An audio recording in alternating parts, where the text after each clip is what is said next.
Hello ladies and gentlemen, welcome back to Anmoll Astrology channel. Now today's video is about Saturn and Venus conjunction. Okay, and if you guys are new to my channel, don't forget to subscribe, like, comment and share. And if you guys want to have your personal readings from me, you can check out the link below, www.anmollastrology.com, and under the consultation section you can book a personal reading for yourself.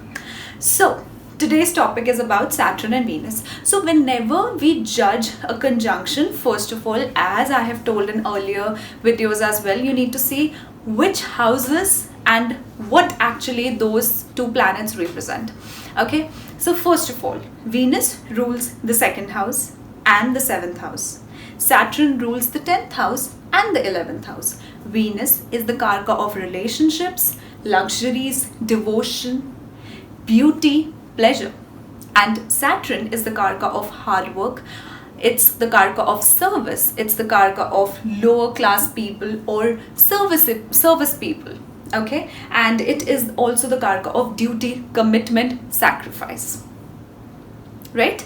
So what do we observe when these two planets come together? Now first of all, you need to understand this thing, that any conjunction comes into that fruition or that close effect only when it is conjunct below 10 degrees, 10 to 8 degrees.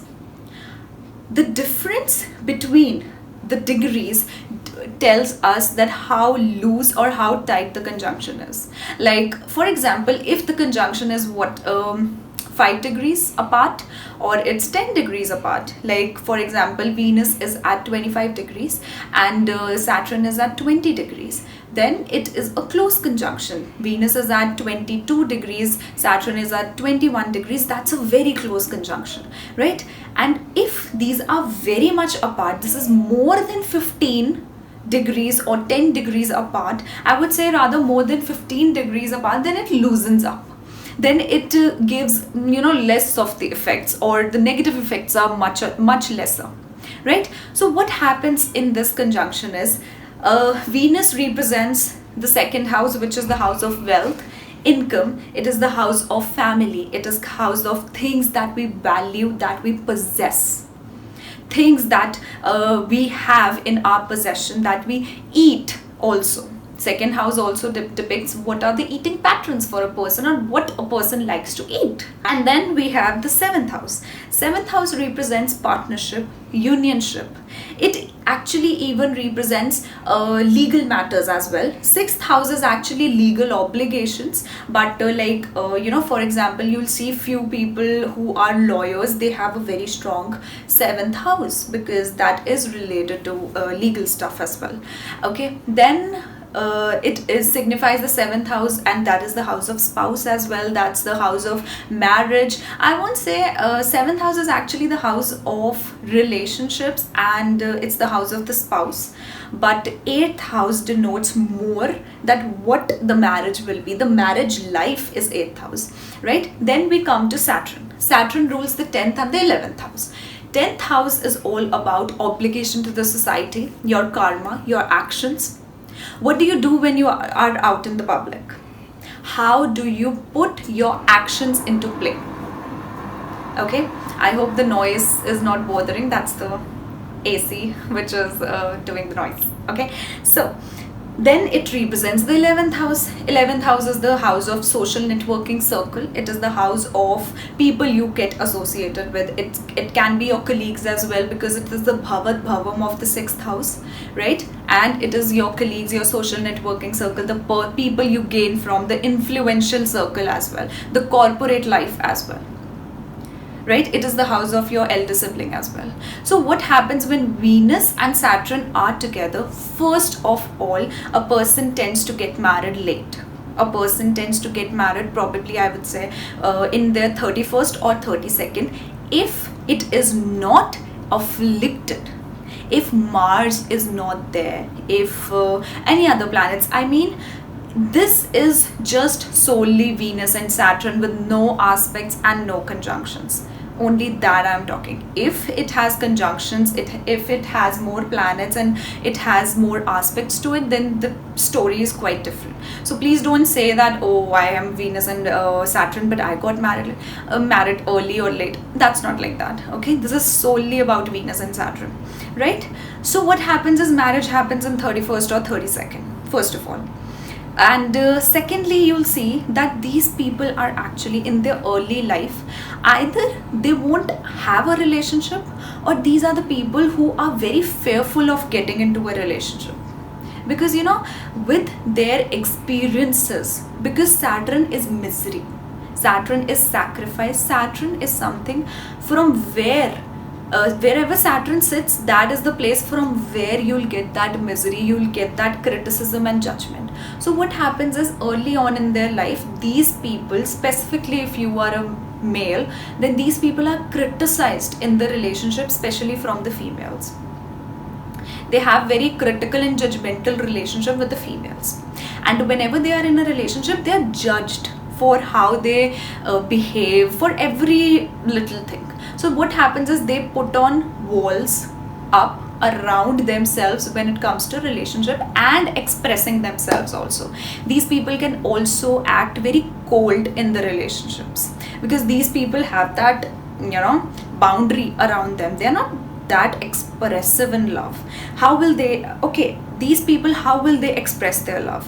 They'll be committed towards you, they'll be very at service to you, they will be they'll fulfill their responsibilities towards the marriage and towards you. Okay, so that's why marriage tends to happen later, in the later part of the life. Okay, next thing you'll see is that these people are the individuals who are very invested and very committed in the relationship.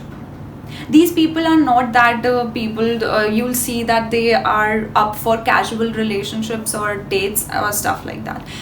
These people, at certain point, if you are in your 20s, or if you are 19 years old, 18, 20, then you have this conjunction and you are listening to this video, you may not feel like that at that point.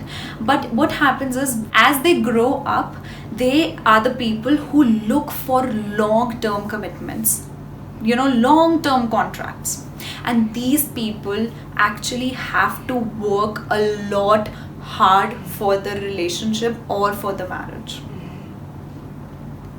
The other thing you'll see is that such people, actually, if a female has it, then the female is like that, or if the male has this conjunction, then he will get a female or wife who is quite authoritative, who is very hardworking, who is workaholic, who is very practical, who can even act cold. You can't expect that person to be very emotional and nurturing towards you.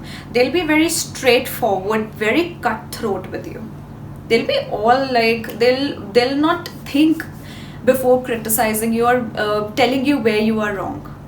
That might be a very hard way to say, or you might feel that they are very cold-hearted towards you, or they are very cold with their behavior, but that's how they are. They're straight on the face. They're not that manipulations and etc are not there. Okay, the next thing you'll see is that the misery that these people face through relationships or through a female, that comes at the age of 22, 24 and 34. The next thing you'll see is that these people are the people who you'll always see, since Venus is the luxury part. Venus is the luxurious things, the things, the branded, all of that things, right? So these will be the people who will also settle for normal cars. They don't have that wish to have, luxury, expensive cars. But these people, always you'll see one thing with these people, and this also happens when your Saturn is in the 4th house, that what happens is your vehicle or your car, whatever thing you drive, that always starts looking old, and that always attracts dirt or something like that, in which way it always look old and shabby. So this is one thing which happens with these people. And even if there is involvement of Ketu, then you'll see that these people get the most dents on their car. They'll easily get it. Okay, the next thing you'll observe with this conjunction is that the marriage for these people is about a contract that they have to fulfill all their life long.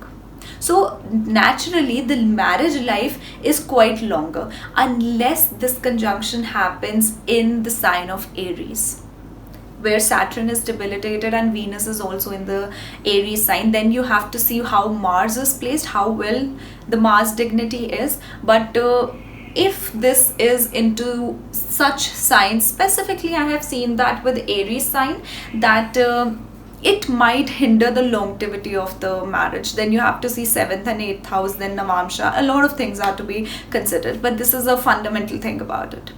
The next thing you'll see is that these people get very mature spouse.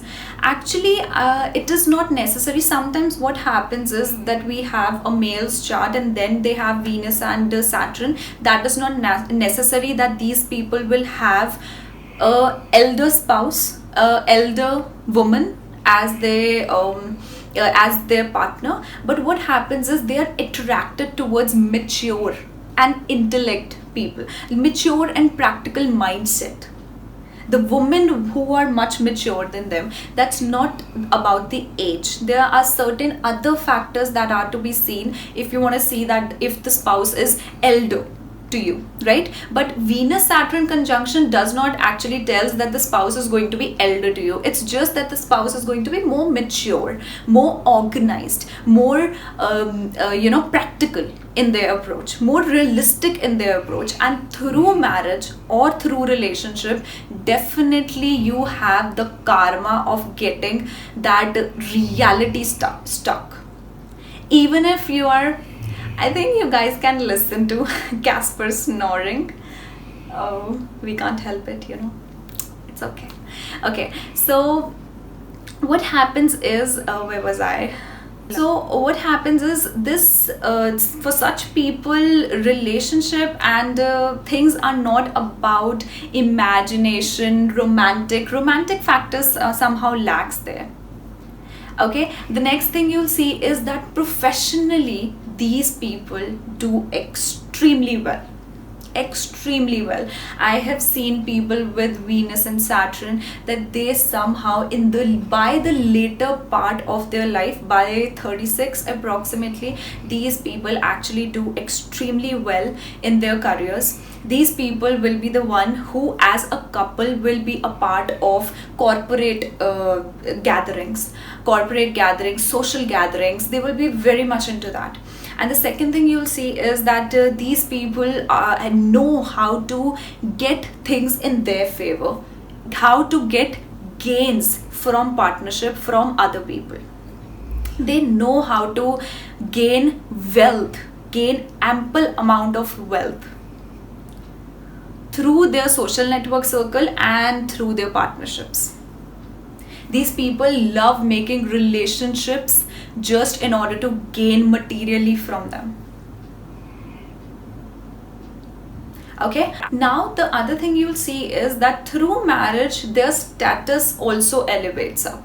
These people, when it comes to marriage or relationship, I would specifically say marriage, these people have to sacrifice something for their marriage.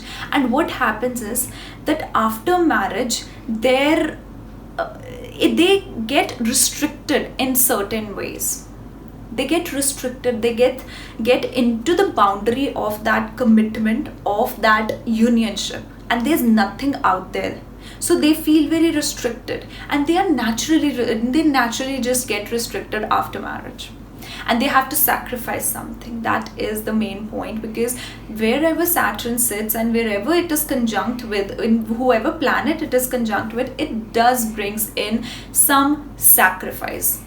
And specifically wherever the sign of Capricorn is, there you have to sacrifice something. Okay, so guys, this was my analysis about Saturn and Venus conjunction. I hope it was helpful, and yeah, next will be probably Venus and Moon. So till then, bye bye, take care.